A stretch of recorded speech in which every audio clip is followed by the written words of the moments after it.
Hey, what is going on, guys?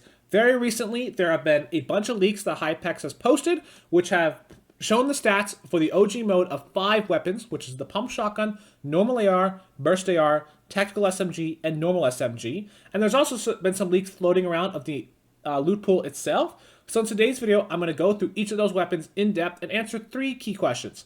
How historical are the stats? How powerful do I think the weapon will be? And unanswered questions we still have about these weapons. And then at the end of the video, we'll sum up, look at the overall loot pool, and make some predictions of where will the other weapons lie based on the stats we know, like will they get reverted or not. So let's start out with the pump shotgun. So once again, this is according to the Hypex leak, and what we know is the key changes here are that it's going down to a gray-green, and it's going to do 90-95 damage with a 2.5x headshot multiplier.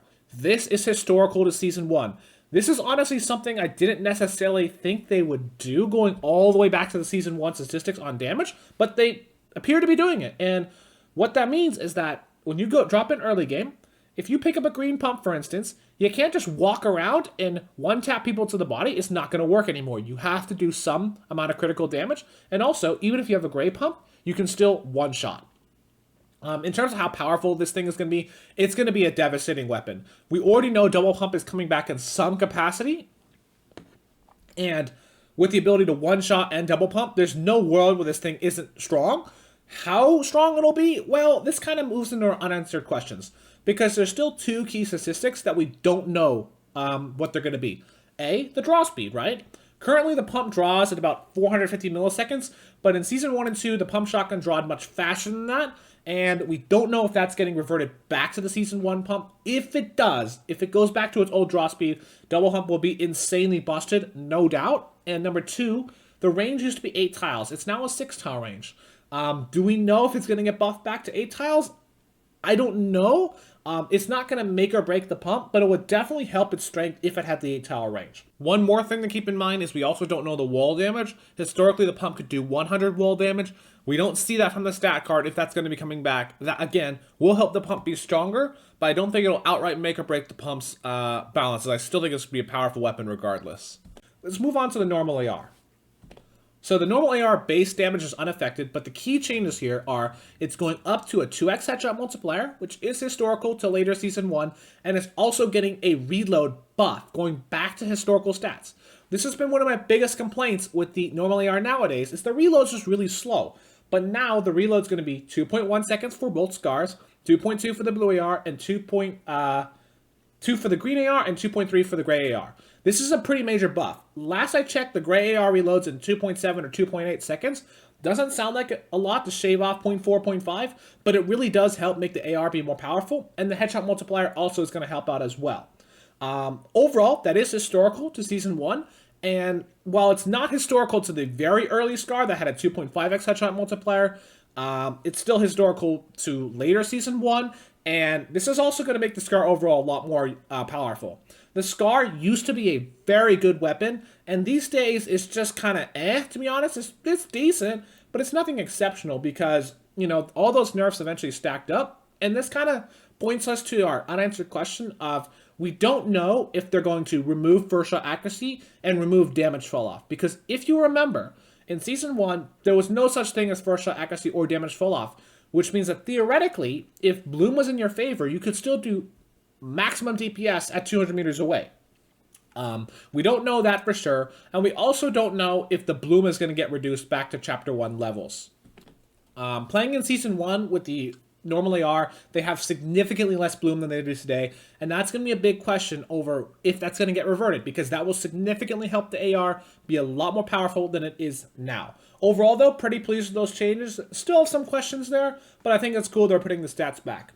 Let's move on to the Burst AR now. So the Burst AR is going to go back to the old wooden model, and it's going to be gray, green, blue with the historical damage, so 27, 29, 30, and a 2.5x headshot multiplier, which means even with the gray burst, if you line up your shot and Bloom decides to grant you a gift, you can technically 200-0 someone with just one burst. Now, I believe there is a mistake here on the Hypex leak where it says the rate of fire is 1.8. That is definitely not correct. The historical rate of fire is 4.06, and I suspect that it will go back to that 4.06 rate of fire. So I think the burst will be situationally good, as you know that headshot multiplier will really help. But you have to remember that the burst AR was not super accurate at that time. But that kind of leads us again into our unanswered questions, right? Is the burst going to be inaccurate like it was back then?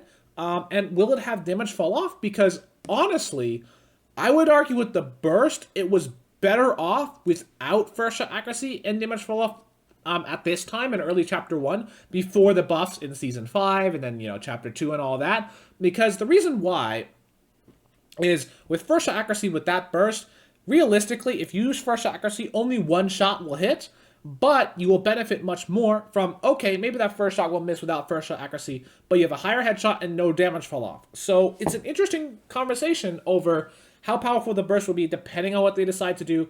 We don't know, but I think it's good that they're going back to the old stats. But I'd say on this one, we're really not sure on the strength, as that's going to matter almost more than normally are, whether there's the damage fall off.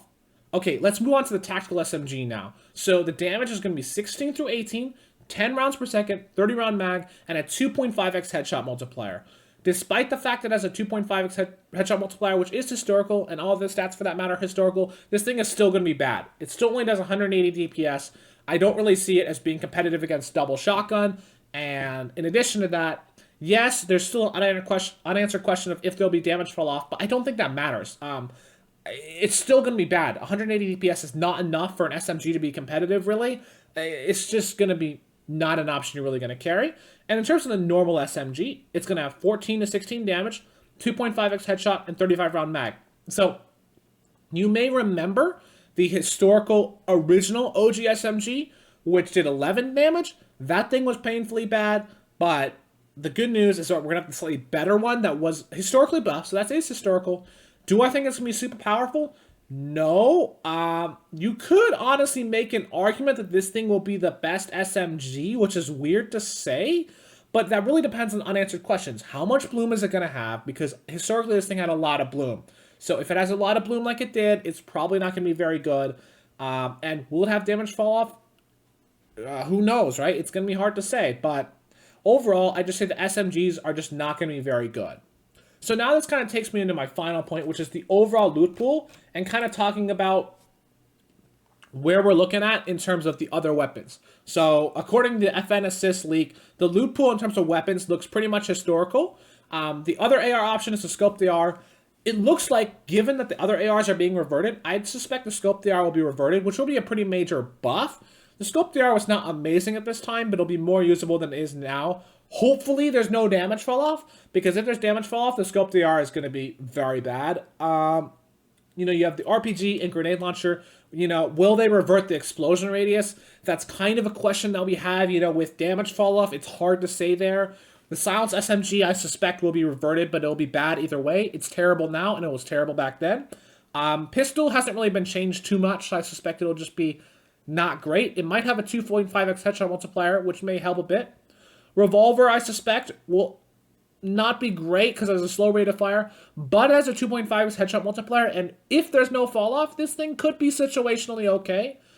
Tac Shotgun, I suspect, will get reverted to its historical stats, so 2.5x headshot, but against double pumps, probably not going to be very good unless the pump has a slow draw speed and the tac gets buffed.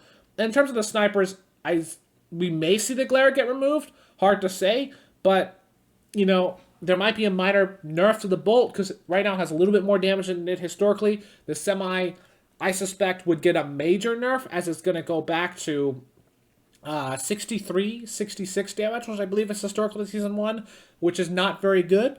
Overall, this is a positive sign, right? It's looking good in terms of the loot pool. We still have some unanswered questions, but judging from what we know, I can say fairly confidently that the meta is going to play pretty similar to it did in historical Season 1. So, I hope this video is interesting, and I will catch you in the next one.